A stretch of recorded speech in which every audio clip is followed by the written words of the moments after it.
Namaste. My name's Todd Norian. I'm the founder of Ashaya Yoga, and welcome to today's Heartseed message, Messages from the Heart. I do these messages once a month, and today I want to focus on the path of radical affirmation. This is one of the principles behind Ashaya Yoga, a philosophy based in the non-dual Shaiva Tantra philosophy that talks about how to actually thrive in life. Thriving goes beyond happiness and sadness. Like there's these waves. We're in happiness, we're in sadness, we go up and down all the time. The yogi doesn't just want temporary happiness or haphazard happiness. The yogi wants permanent happiness, permanent joy. And we even go beyond happiness to a state where we're thriving, not just in one aspect of our life, but in every aspect. Thriving in our livelihood, in our relationships, in our family, in our communities, in our state of personal health, in our spiritual connections, in our practices. And this has really been a goal of mine. I've spent my entire lifetime searching for what is the meaning of life? What is the purpose? Why am I here? Who am I? And I believe it's really important to understand the path of radical affirmation. We need to go back to the beginning, the original source questions about why are we actually here? Who am I? And what is my life purpose? Everyone comes in with a life agenda, something that you're really passionate about. And for so many reasons, we don't follow our passion. We follow what society expects of us or what family expects of us. And it's really important. Part of the yogic path that I teach is the source to your true happiness comes in finding out who you are. What is your gift? What is it that really lights you up in life? And then to go for that, to do it. You know, I was a musician. I loved music, even from way back before I can even remember. My dad was a trumpet player. He practiced scales all the time, and I think while I was in utero, he was playing scales because I came out just aware of music. My ear had already developed, if that's even possible. And I thought for sure I would have a whole career in music, and I did for a little while until I came to my first yoga class.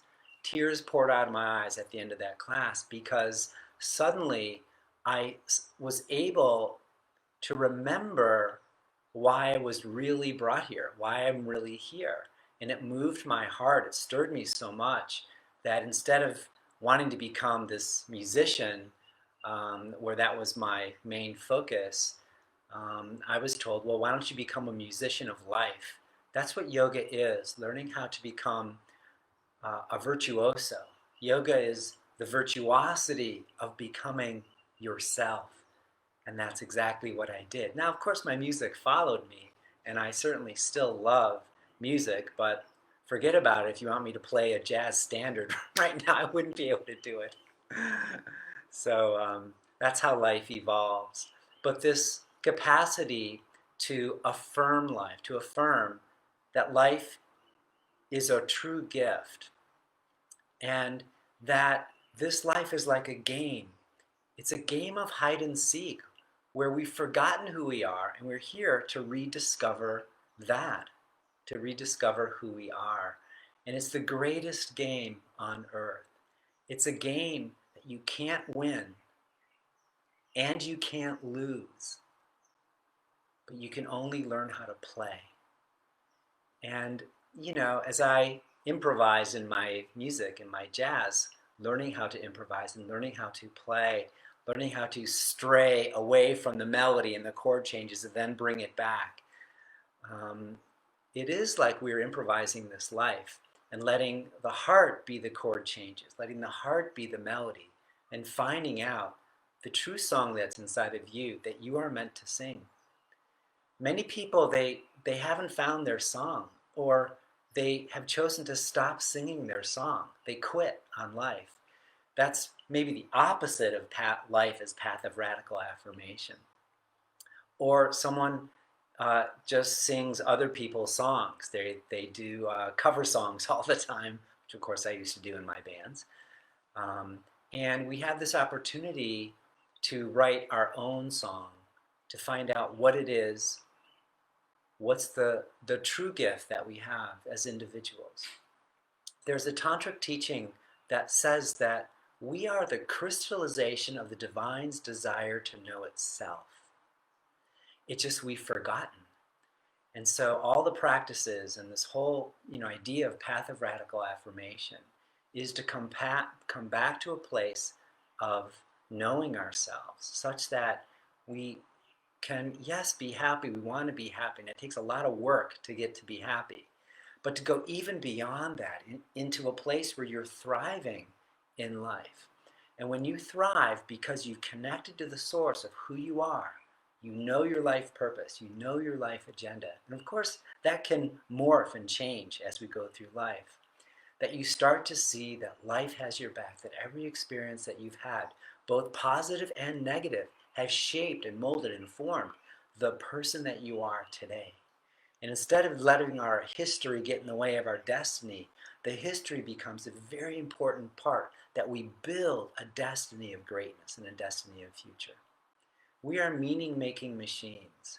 And whatever happens in life, you will make meaning of it. And we have a choice. You can make it mean that life sucks, then you die. That's a really great philosophy. Or that there's just so much stress, so much challenge, I'm just going to sign off of life.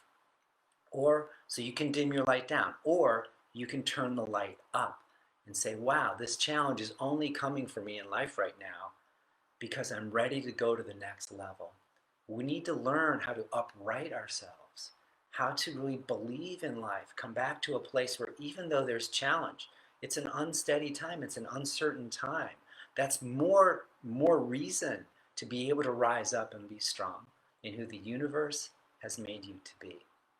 One of my favorite poems is from a poet from over 700 years ago, Hafiz, and it's very appropriate to this topic. So I shall read it to you. It's called The Sun in Drag.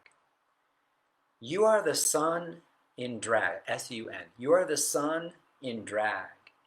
You are God hiding from yourself. Remove all the mine. That is the veil. Why ever worry about anything?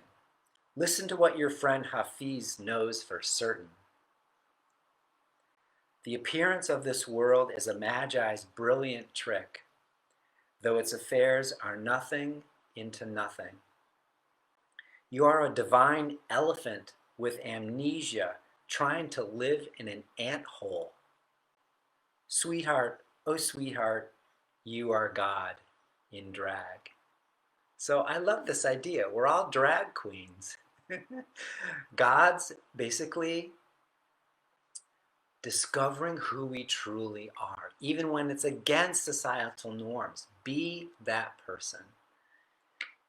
I love that idea is we're elephants, meaning that we have this vastness of greatness, this great spiritual destiny inside of ourselves.